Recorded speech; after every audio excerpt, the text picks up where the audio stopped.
Dictation शुरू होगा 10 second बाद।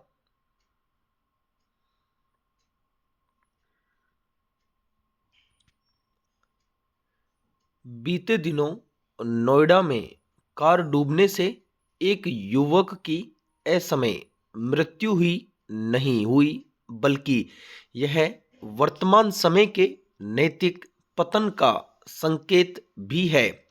27 वर्षीय होनहार नौजवान की मौत उसके असहाय पिता की आंखों के सामने हो जाना और वहां बचाव कर्मियों का मूक दर्शक बने खड़े रहना व्यवस्था पर कठोर प्रश्न खड़े करता है। ये लोग कोई एआई नियंत्रित रोबोट नहीं थे, बल्कि हार्ड मांस से बने वही जीवित इंसान थे जिनका पेशा ही संकट में फंसे लोगों की जान बचाने का है। आज समस्या संसाधनों की नहीं, संवेदनाओं और साहस की कमी की है। वीरता का अर्थ केवल पदकों या सुर्खियों में आना नहीं होता, बल्कि जोखिम उठाकर सही समय पर उचित कदम उठाना होता है। यदि कोई बचाव कर्मी आपात स्थिति में भी निर्जीव बना रहे, तो उसे उस पद पर बने रहने का कोई नैतिक अधिकार नहीं है।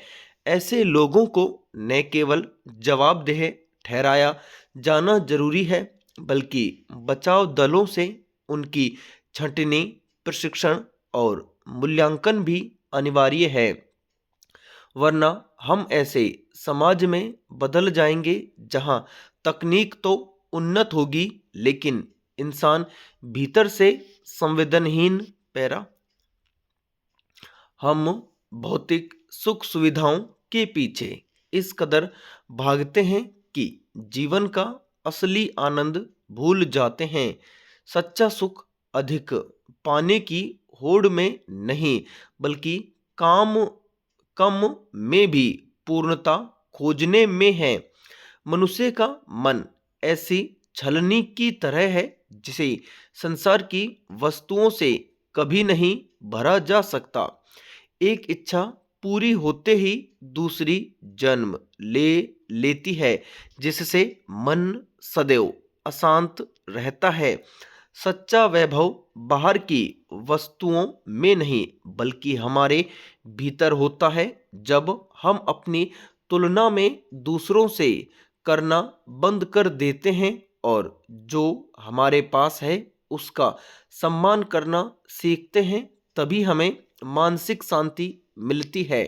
हमारे पास मौजूद अनमोल उपहार जैसे स्वास्थ्य, समय और परिवार अक्सर हमारी उपेक्षा का शिकार होते हैं। संतोष का अर्थ आलस्य नहीं, बल्कि वर्तमान के प्रति एक गहरा आभार है।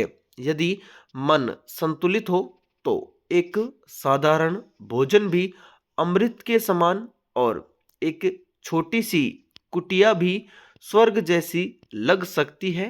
पैरा दायित्व का बोझ और शिक्षक की गरिमा। एक समय था जब शिक्षक स्कूलों में जाते थे तो उन्हें सिर्फ बच्चों को पढ़ाना होता था, मगर अब शिक्षकों को पढ़ाने के अलावा दूसरे कार्यों में लगा दिया जाता है। यह उनकी गरिमा के प्रतिकूल है।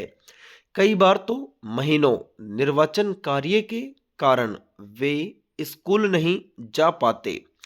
कुछ समय पहले बड़ी संख्या शिक्षकों को मतदाता सूची पुनरीक्षण के काम में लगा दिया गया। बच्चे बगैर शिक्षकों के कक्षा में बैठे रहे।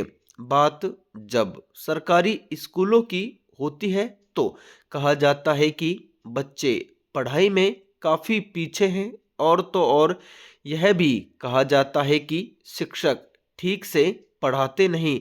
मगर इस और ध्यान कम ही जाता है कि शिक्षकों को कितने कार्यों में लगा दिया गया है। इससे उनकी कार्य क्षमता पर असर पड़ता है और वे पठन पाठन ठीक से नहीं करवा पाते।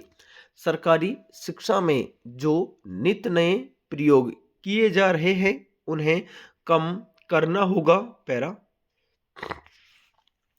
वैश्विक स्तर पर अस्थिरता के बावजूद भारतीय अर्थव्यवस्था बेहतर स्थिति में नजर आती है।